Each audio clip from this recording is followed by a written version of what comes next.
Olá, o 9º mês do ano é intitulado de Setembro Amarelo. É o mês de prevenção ao suicídio.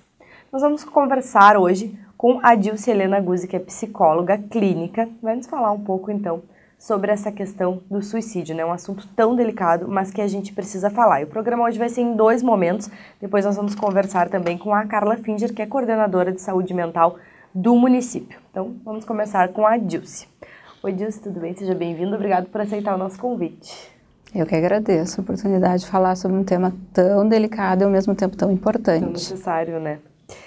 O Setembro Amarelo, ele traz a discussão sobre a depressão, também sobre o suicídio, né? Que são os temas mais tratados, mais enfocados durante esse mês. Qual é o tamanho desse problema, em números, assim? Olha, esse problema ele é de um tamanho de proporção mundial e bastante grave. Os números variam e a gente sabe que eles variam porque as notificações elas nem sempre são feitas da forma adequada. Nem sempre uma tentativa é notificada e nem sempre um suicídio é notificado como tal, né? Mas a Organização Mundial de Saúde aponta como uma epidemia mundial, tanto a depressão quanto o desfecho com o suicídio. Então, a campanha Setembro Amarelo, ela tem a função de, até 2025, se não diminuir, pelo menos estabilizar esse número que vem crescendo, né, mundialmente e anualmente. E entre 2011 e 2015, segundo o SUS, subiu 18% o número de casos de suicídios de adolescentes, né, de idades entre 10 e 19 anos. Qual seria o papel da escola na prevenção desses casos?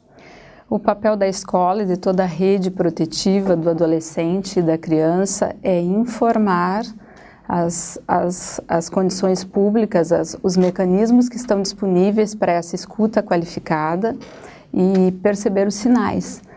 Principalmente a escola, a família, os educadores, eles precisam estar alerta aos sinais de mudança de comportamento que possam ser indicadores de algum problema psíquico, alguma mudança de vida, porque nem sempre o suicídio está relacionado a transtornos mentais, e sim mudanças de vida como violência, questões mais pontuais de mudanças e traumas sofridos também acontecem, mas principalmente estarem perceptivos à presença desses sinais e até onde interferir e encaminhar para essa intervenção adequada da rede, né, psiquiátrica ou psicológica. E qual é a diferença entre as ações de prevenção e de pós-venção? Bom, a prevenção é toda essa atividade, campanha, todas as ações que envolvem conscientização, percepção de sinais, tanto da própria pessoa quanto dos familiares e amigos, para que a pessoa possa buscar o tratamento e encontrar uma perspectiva diferente para a sua situação. O suicídio, a gente sabe que é uma situação que não é simples. Ela é originada por uma série de fatores, então a gente não pode aqui simplificar por uma única origem, um único fator. Então, assim, a prevenção é proporcionar que a pessoa, ao se identificar com uma situação de risco, ela saiba aonde procurar. E ela basicamente saiba que falar a respeito diminui bastante essa situação de desesperança. Porque a falta de esperança, a falta de perspectiva de uma solução daquele problema que mentalmente parece às vezes até muito maior e o silêncio, o isolamento potencializa essa negatividade. Então saber que existe uma escuta qualificada, que não julga, que entende e que auxilia a recolocar numa perspectiva mais aberta, mais ampla de solução, isso auxilia. Então a pessoa sabedora disso, ela tem condições de escolher coisas mais saudáveis, mais positivas, mesmo que a longo prazo, mesmo que envolva um tratamento prolongado, é uma perspectiva. A pós-venção a gente já sabe que é a situação de apoio a quem ficou, digamos assim, as pessoas, os amigos, os familiares, né, como entender, como dar suporte a uma situação tão trágica. E o que ficou no sentido de trauma, de dor, tentar dar um ressignificado, para as próprias vidas e a condição de vida que fica após um trauma tão severo, tão severo. E muitas vezes tem que ter o cuidado também, né, daquele suicídio não originar outro na própria família, né, porque às vezes a questão do desespero, até de alguém que se sente incapaz, que pensa porque eu não percebi, porque eu não ajudei, porque eu não ouvi, porque eu não vi que estava chegando nesse ponto. E às vezes pode gerar uma sequência de algum outro fato, né? Sim, muito importante tu falar isso, porque falando de suicídio, a gente tem fatores de proteção e fatores de risco. Os fatores de proteção são a rede de apoio, de compreensão, a rede social, a rede familiar. E um dos fatores, são vários, né, mas um dos fatores de risco é a existência de um caso de suicídio na família. E o bullying, a questão do bullying, né, no meio escolar, assim, ele pode ser considerado um agravante para o desenvolvimento de uma depressão? Tá entre os fatores de maior incidência da tentativa, da presença, da ideação suicida é o bullying. Bullying escolar, o bullying de modo geral, ele está entre um dos segundo e terceiros fatores. Mundialmente falando. Que o bullying surgiu agora, né? Dizem, e antes todo mundo chamava de gordo, chamava de feio e não dava nada. Mas não é que não dava nada, é que não se tratava do assunto como ele deveria ser tratado, né? E aí depois que ele recebeu o nome de bullying e começou o tratamento e ter toda uma campanha até para acabar com isso, né? Para ensinar, ter o respeito pelo próximo, a empatia. Aí é que veio à tona o assunto, né? Sim, é bem isso. O bullying sempre existiu, sempre deixou marcas profundas e sempre trouxe problemas tão graves quanto esse, que nem sempre se dava nome às questões e nem se estudava o tamanho da complexidade que isso provoca. Porque uma situação de bullying vivenciada na infância, ela pode ter um desfecho trágico como esse que a gente trabalha para evitar na vida adulta. Porque ali vai se associando uma série de traumas, onde a origem pode ter sido, né, envolvendo questões de autoimagem, de humilhação, que são que caracterizam o bullying. Então, ele está intimamente relacionado e apontado, os estudos apontam que ele é um dos, né, em alguns casos, o fator, né, o segundo fator de maior incidência da questão do suicídio, em alguns lugares de terceiro, né, ocupando uma terceira posição mais preponderante. Então, assim, trabalhar na prevenção do suicídio é também trabalhar pela questão da diminuição, da conscientização, né, para que essa questão do bullying não aconteça. E autolesão provocada é a mesma coisa que tentativa de suicídio? Não é a mesma coisa, mas entra na linha dos fatores de risco.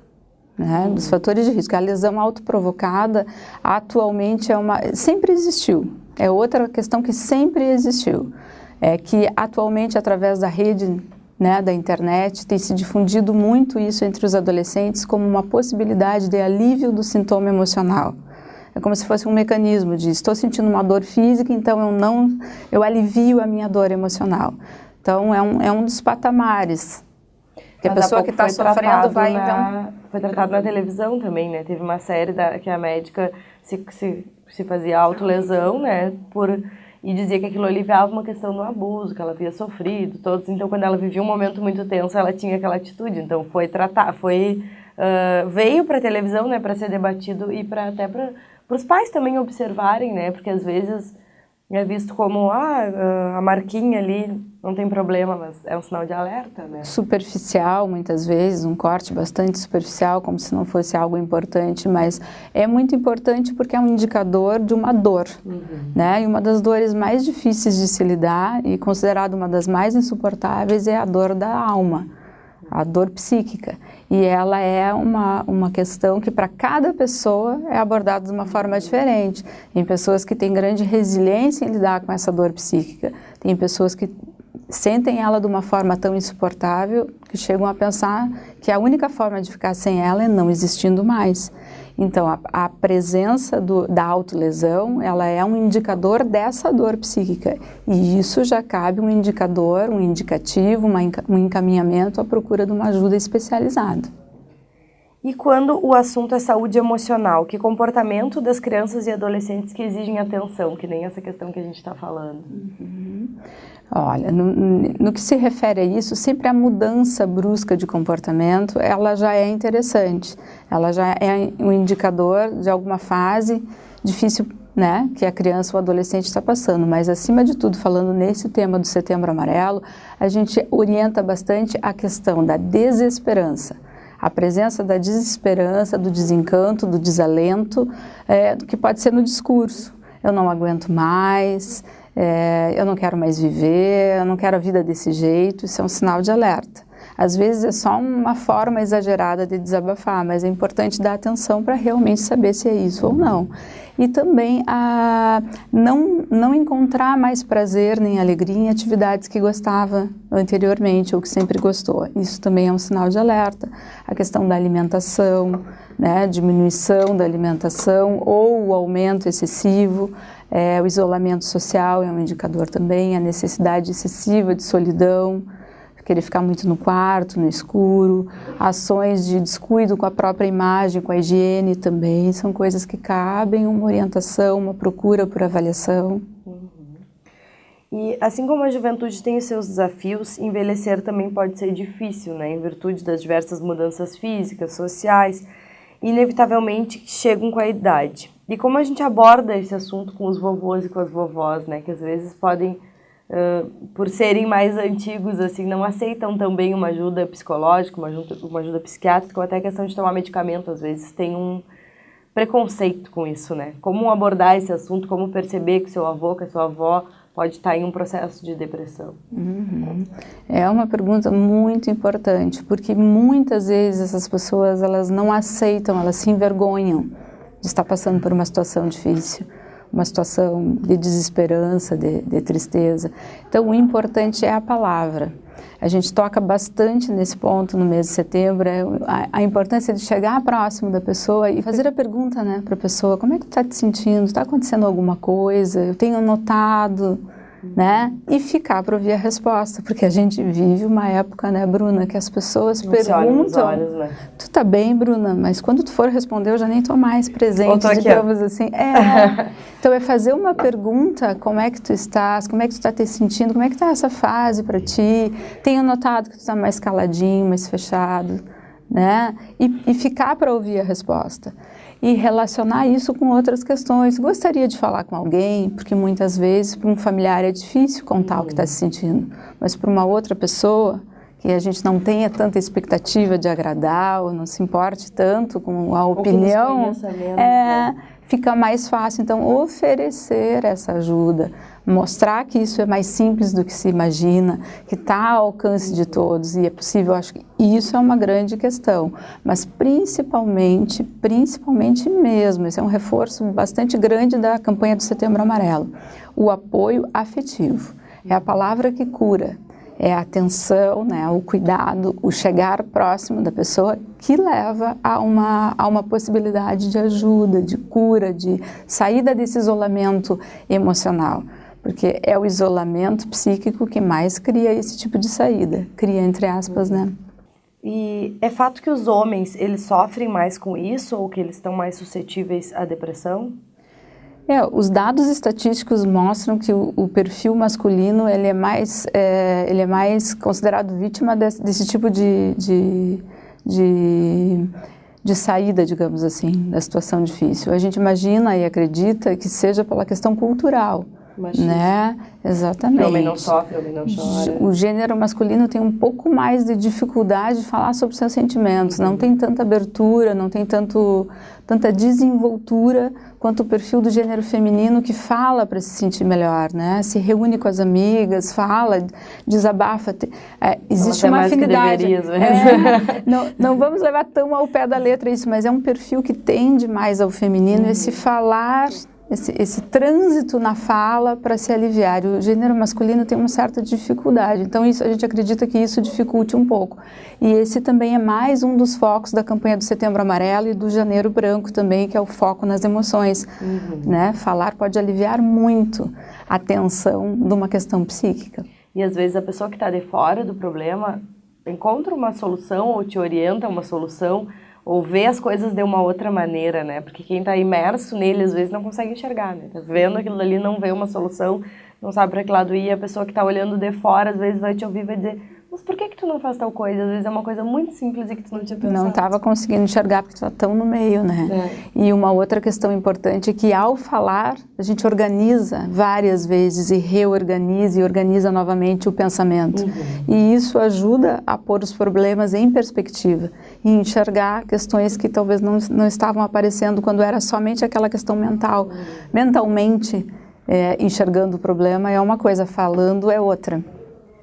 E deixar de se alimentar ou relaxar nos cuidados com a saúde podem ser sinais de depressão, né? Como tu já havia falado, mas acho bom te focar bastante, assim, porque às vezes as pessoas deixam de tomar os remédios. Por exemplo, uma pessoa hipertensa que precisa tomar remédio todos os dias, ela deixa os seus remédios numa tentativa de que a vida me leve, que eu não tenho mais nada para fazer aqui.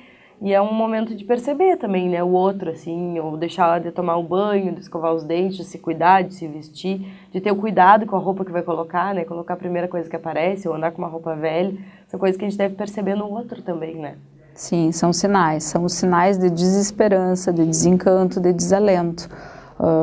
A deixar né, de tomar cuidado com a própria saúde, medicamentos de uso contínuo que são abandonados, esquecidos, o autocuidado, cuidado com a higiene, com a imagem, isso aí tudo demonstra que a pessoa não está se levando tão a sério, não está se colocando em primeiro lugar. Isso pode ser um sinal de alguma questão importante acontecendo, não necessariamente do suicídio, não necessariamente da depressão, mas uma fase difícil, né? Então, acima de tudo, essa campanha fala disso, né? O que é psicológico, o que é emocional é importante.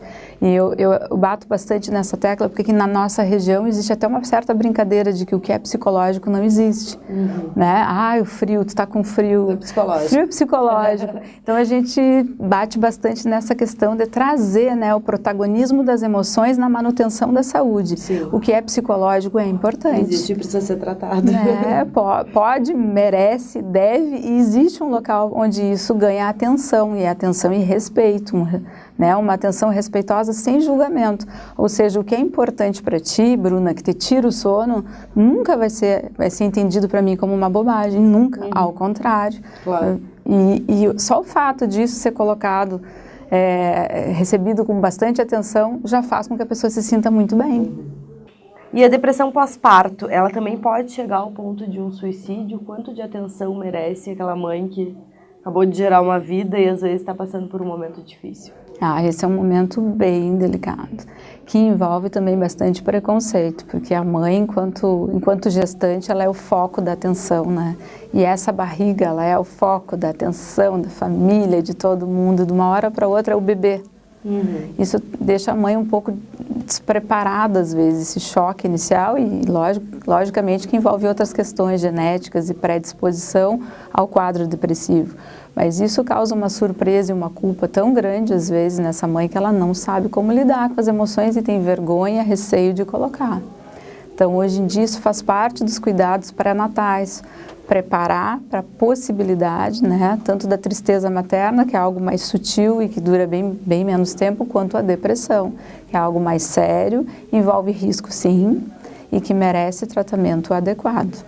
Então, Dilson, vou te agradecer, né, pela tua disponibilidade de estar aqui conosco, falando sobre esse assunto tão delicado, mas que a gente precisa tocar nele, né, e precisa falar, e precisa incentivar que as pessoas falem, que não guardem os sentimentos, para a gente tentar evitar, né, e fazer com que os números de suicídio eles sejam cada vez mais baixos. Então, muito obrigada pela tua disponibilidade em estar mais uma vez aqui conosco falando sobre esse assunto. Eu que agradeço, e acho que vou fazer o fechamento colocando que falar sobre isso é muito importante, né? Divulgar excessivamente, trazer notoriedade a um caso em si que é o negativo. Mas falar que é importante, que é um caso de saúde pública e que existem formas de prevenção, isso sim é muito importante, né? Valorizar a vida. Então, continuando o nosso Câmara Entrevista sobre o Setembro Amarelo, eu vou conversar com a Carla Finger, que é coordenadora municipal de saúde mental. Então, Carla, eu vou te pedir, né, começar pedindo para te falar a importância de ter um mês dedicado à prevenção ao suicídio. Bom dia, obrigada pelo convite da TV Câmara, tá? Assim, a importância, né, do Setembro Amarelo. Nós temos o Outubro Rosa, né? Nós temos o mês dedicado à prevenção da HIV e AIDS, né? Temos Novembro Azul, Então, nós temos o Setembro Amarelo, Janeiro Branco. Para quê? Para dar ênfase, né, a esse tipo de campanha. Então, as pessoas, o que é o Setembro Amarelo? Ele vem trazer para nós uma conscientização. É para desfazer, que eu digo assim, para desfazer essa parte, tirar o mito, né? Por exemplo, antigamente as pessoas tinham medo de falar sobre o câncer de mama, né?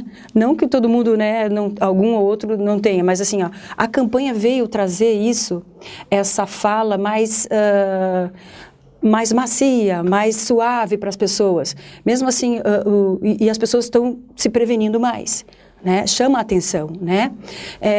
E o AIDS, HIV/AIDS, era horrível de falar sobre isso. Nossa, Deus me livre de falar sobre. Né? Era vergonhoso. Hoje em dia está mais natural. Então, o que a gente quer com isso, né? O que a Organização Mundial de Saúde, o CVV, quis com isso? Que esse mês fosse de conscientização, né? Para que se dialogasse mais sobre isso, né? Sobre esse assunto, né? Que é um mito. Falar sobre o suicídio é complicado, é difícil, porque envolve né, uma dor muito profunda do ser humano, né?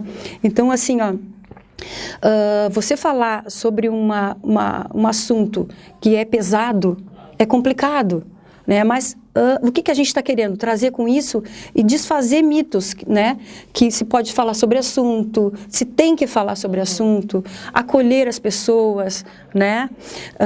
Ser mais humano no trato com as pessoas, ouvir, sentar com ela, conversar, ou ele, a pessoa que vem tá com depressão, né? Não necessariamente tem um transtorno mental, passando por uma crise forte na vida, um desemprego, né? Às vezes é um momento, né, um momento de crise muito profundo, uma perda de um familiar, um filho, né? Perda já falei de emprego, uma doença crônica, né? Um incapacitante. Isso pode levar uma pessoa a não querer mais viver, né? E fora isso, dependência de substâncias, né?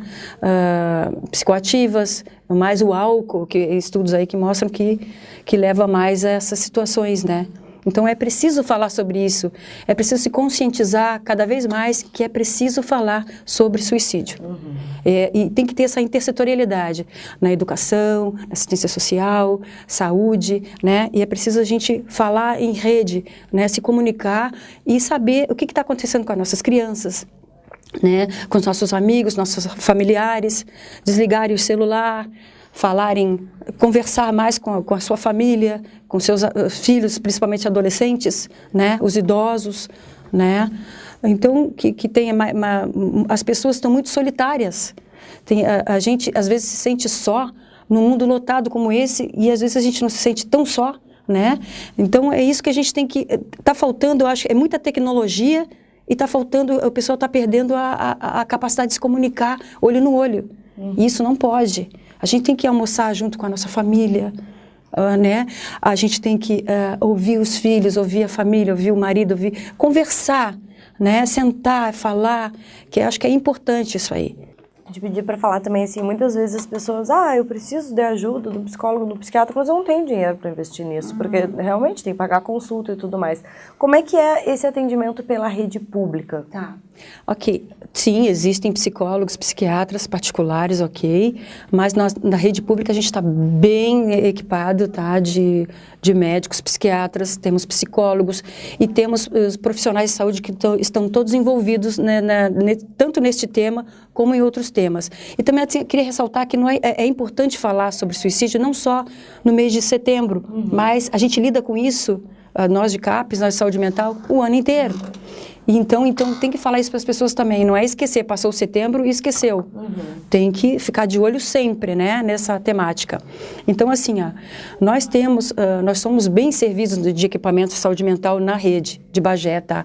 Nós temos o CAPES-I, né, que atende crianças de 0 a 18 anos, né, que é o Centro de Atenção Psicossocial Infanto-Juvenil, fica na Rua Caetano Gonçalves 801 e o telefone é 3242-1495. Atende adolescentes, né, e crianças com transtornos graves e crônicos, né, e também com problemas de álcool e outras drogas, tá? Nós temos o CAPS 2, que é o Centro de Atenção Psicossocial Adultos, quando ele sai, quando ele está se tratando no I, já cresceu, já ficou adulto, ele vai ser tratado no 2, né? Que é a Avenida Marechal Floriano, 1499, o telefone é 3247-3248. E também tem o CAPS AD, que é o Centro de Atenção Psicossocial em Álcool e Outras Drogas, é mais para adultos, que fica na Avenida General Osório, 352, e o telefone é 3247-7243. É assim, ó, como é que é? Lá é assim, ó, a porta de entrada pode ser a atenção básica, né, que é onde o paciente mora, é o território dele.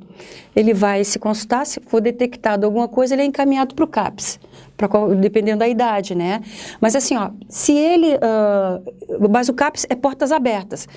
Abre às 8 e só fecha às 17, não fecha para almoço.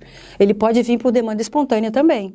Chega no CAPS, por exemplo, tem os acolhimentos, todos os CAPS têm o acolhimento, a equipe é multidisciplinar, né? Alguém vai lhe atender, né? E vai te dar atenção.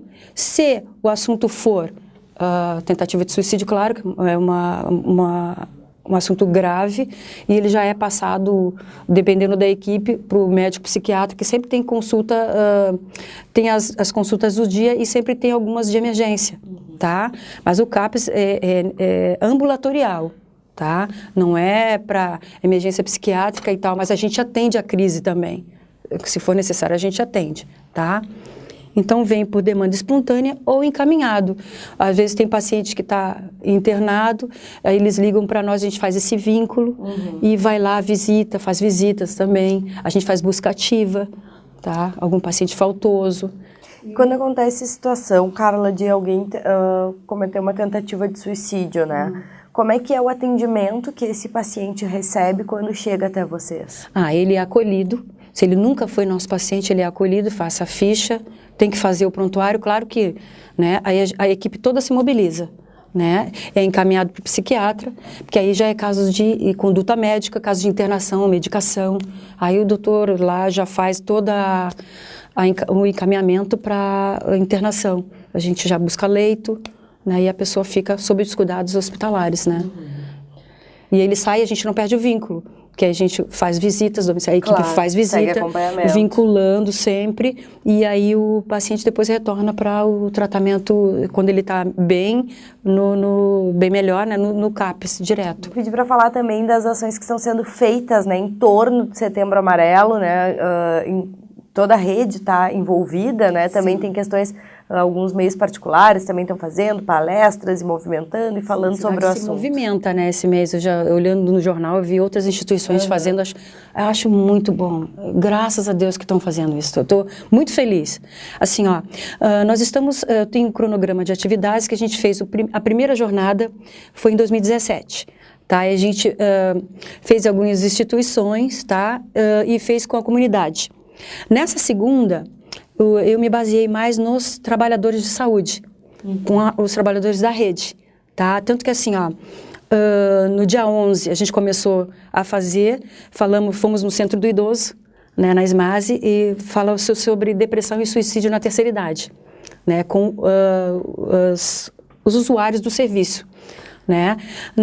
No dia 12, nós fomos ontem na UPA, né, foi falado sobre suicídio rompendo o silêncio com os funcionários da UPA, e lá já falamos também, já conversamos com os funcionários a respeito dessa parte do vínculo. Vinculem sempre conosco, né? Nos avisem. Então essa parceria a gente já tinha, a gente reforçou essa parceria com eles. No dia 17, vai ser no Salão Nobre, às 10 horas, uma mesa redonda com psiquiatras e com psicólogo, que vai ser a mediadora. A gente vai falar sobre atendimento ao usuário na ideação e na tentativa de suicídio, com médicos e enfermeiros da atenção básica, lá na ponta. O que fazer? Então, isso é o desespero, às vezes, a preocupação do trabalhador que está lá na ponta, lá nos SFs. Como é que eu faço com esse paciente que está tentando se matar na minha frente? Como é que eu converso? Como é que eu faço? Que atitude tomar? A gente, então, vai capacitar esse pessoal com essa temática. Tá? E nesse mesmo dia, à tarde, nós vamos fazer uma palestra, suicídio, temos que falar sobre isso, com os agentes comunitários de saúde que estão lá dentro também, eles moram inclusive no território. Tá? Então, até para como detectar, como, né, o que fazer, encaminhar, eu e os coordenadores de todos os CAPs vamos fazer uma fala com eles, que vai ser repetida no dia 24 e no dia 25 nós vamos falar com os técnicos de enfermagem, que acho que também, os que estão na ponta, que precisam mais não de esclarecimento, que eles sabem, mas de perderem o medo, de terem o contato, né, com essa... em todos os setores, isso, né? Então, e até o profissional de saúde que não está ligado ao CAPS, realmente tem um certo receio de atender, né, os usuários com demanda de saúde mental. Setembro Amarelo é uma data recente, né? Foi em 2015 que foi instituído, né? Então a gente pode dizer que ainda é novo, né? A gente há pouco tem falado sobre o assunto, né? Sim, há pouco tem se falado sobre o assunto, mas é um assunto muito pesado, é forte. Né? Então, e a gente tem que ter muito cuidado para falar sobre isso, tem que ter muito critério, né? Que eu acho que a Dilce já deve ter falado.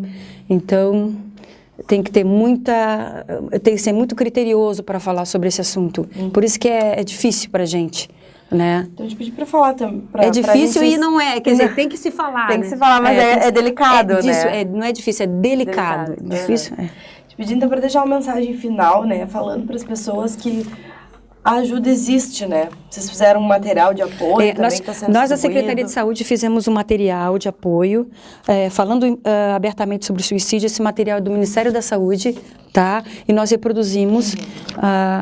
Tem tudo sobre o momento de derrubar tabus, né? Pensar em suicídio faz parte da natureza humana. Como podemos definir o suicídio? Tem definição. Quem se mata mais, homens ou mulheres? Aqui, ó, pessoas que ameaçam se matar, podem desistir da ideia. Tudo é a prevenção, é a conversa, né? Um suicídio a cada 40 segundos. 32 brasileiros por dia. Por dia. Quem tenta suicídio pede ajuda, né? E isso aqui que é importante também, ó. O suicídio pode ser prevenido, que é isso que a gente está fazendo aqui. Ó. Sim, segundo a OMS, 90% dos casos de suicídio podem ser prevenidos. Tá?